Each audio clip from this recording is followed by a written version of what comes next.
আসসালামু আলাইকুম। আজ ভাজি করব মূলার চপ।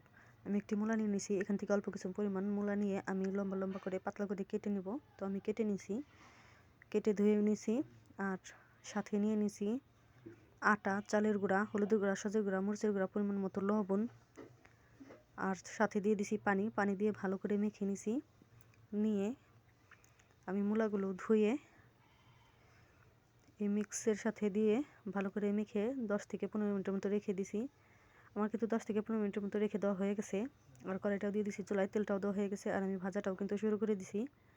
তো দ্রুত উল্টে দিতে হবে, তাছাড়া নিচ থেকে পুড়ে উঠবে বা দ্রুত কালার চলে আসবে, সেজন্য। তো আমি উল্টেও দিছি আর নেড়েচেড়ে প্রথমগুলো আমার ভেজে নেওয়া হয়ে গেছে। আমি আলাদা বাটিতে নিয়ে পরবর্তীগুলোও কিন্তু আমি ভেজে নেব।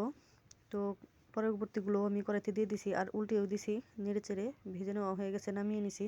তো আপনারা এভাবে মূলার চপ ভাজি খেয়ে দেখতে পারেন, এটা অনেক মচমচে হয়। খোদা হাফেজ, ভালো থাকবেন।